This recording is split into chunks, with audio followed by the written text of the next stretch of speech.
Hey guys, you already know, it's your girl Indigo back with another video, and today's video is going to be my experiences going through Mep. Now I just want you guys to understand, I haven't done Meps in a long time. I can't even remember what Mep stands for.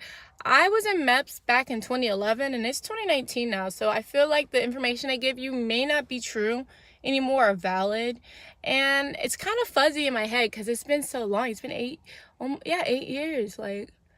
Yeah, I can't remember that far back. I'm not gonna lie to you guys. So, yeah, I just want you guys to put that into perspective when you think about what I'm telling you guys. If not, it's helpful. I hope it is.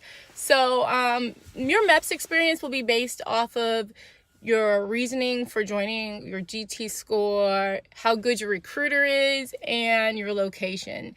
So for me, I already was living in Columbus, Georgia, which is the home of Fort Benning, one of the military posts that is very well known. And because I was already at a military base, it was a little easier for me to get to my to MEPS than it can be for someone who lives like somewhere smaller town or somewhere bigger town, I think, because where I was at was already like a military place, you know what I mean? So it was easier. But I will tell you now, this is just my experiences. I am a female, so what I went through might be different from what other people went through, but I'm gonna try to remember as much as I can, so don't kill me, guys. I'm sorry. So MEPS for me, first of all, it took me 6 months to get to MEPS. It takes so long to join the Army sometimes. Like, it's crazy. And I had decided I was going to join, like, I think, like, in December of 2010. And I didn't actually get to MEPS until May of the next year, I think. Yeah, May.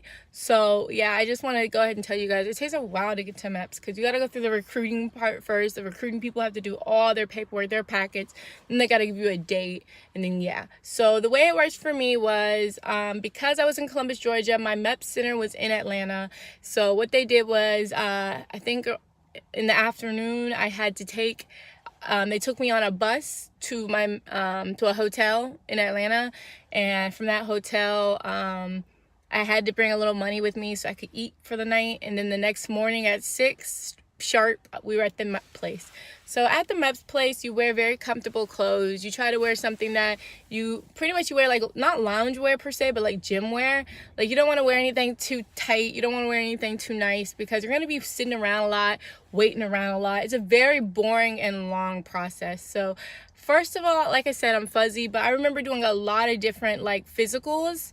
Like, they check your hearing, they check your eyes, they take your blood, you take another piss test. So don't think you can smoke no weed. You can't smoke no weed on your way out, sis. You can't. But I remember I had to take a piss test. I had to take a pregnancy test because I'm a female, so expect that, females. I had to take a pap smear. They made us do this duck walk to make sure our joints and our bones and everything was right. They checked our height, our weight, if we had asthma, if we didn't. Like, they're going to do a full-fledged physical on your butt to make sure you're good to go to join. After that, they then start going into your actual life. Like, I think you have to go through, like, if not, you can get a security clearance. That's when they start checking to make sure your record is clean, you haven't done anything wrong. They check your marshal status so they can make sure they're getting your pay right when you're joining. They just check pretty much everything about you, and this is just a long, tedious stage of joining the Army. It's like so many stations. I think it's like 7 or 8 stations you have to go through, and each station is like forever long. So it's like first this, then that, then that, then that, and like you take a lunch break there at the center, and they'll give you food, and then you're back at it. So once you've done all of that, you've done your physicals, you've done your financial, they've done the backup check, they've done all that, they've seen all the pros, the cons, and they've decided you're good to go. You then go through the process of trying to get your job. Now, usually if your recruiter is good, your job will be pending and waiting for you. But if your recruiter has done any of your paperwork wrong, your pending job might be taken from you.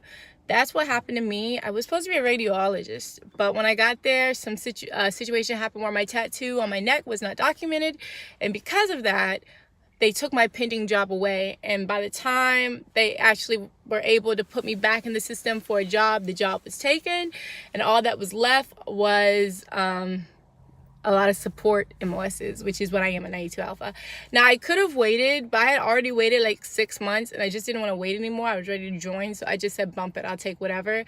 But I recommend, if you join the Army, try to get a job you really want. Don't try to get the easiest job or the quickest job or the support jobs. Try to get something you're really going to enjoy if you intend to make this a career, because it's going to be really hard to do a job that you don't enjoy in the Army. I've just noticed that. Now, I've settled into my job. I'm pretty good at it. It's pretty easy. There are the days when I'm just like, oh, I don't like my job, I don't want to do this. But then there's other days when I'm like, I'm good at this. So I'm just at a state where I really haven't decided if I want to reclass or not. But yeah, just make sure when you go through this process, try to get the job you want.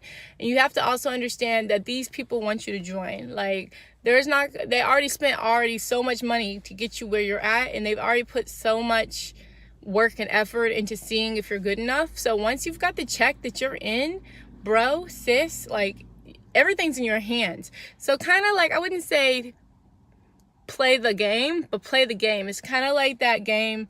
It's kind of like when you go to like one of those markets where you like go back and forth with someone to get a smaller price, you know?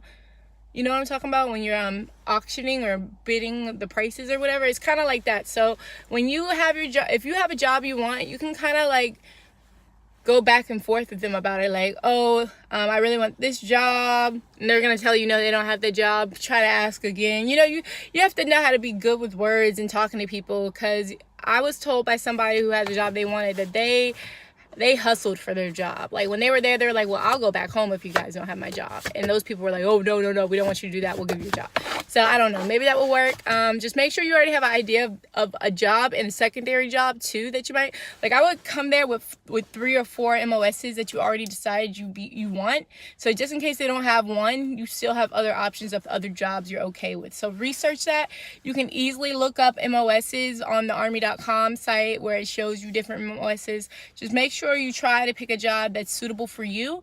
If you're working because you want to do something that you love, go for that. If you're working because you want to make money, look at the jobs that have low points or that has lots of bonuses, because those jobs usually come with quick promotions. Those jobs usually come with bonuses and stuff. Like, the job I'm in has no bonuses ever, and our points are usually really high.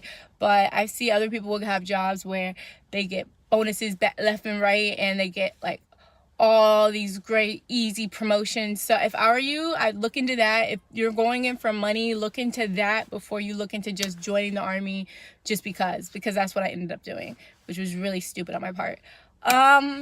So after you pick your job, it takes about an hour or two for them to make your contract. Then you go into this room that kind of looks like some kind of White House presidential suite room with flags and stuff. And you put your hand on your chest and you recite your contract to the Army, pretty much giving your life to the Army. And once you're done with that, you sign the paper and you're good to go. Some people went back home after that for a couple of days before shipping out. I shipped out straight away. After I signed that contract, I literally got on a bus right to Fort Jackson. So there was no wait time for me.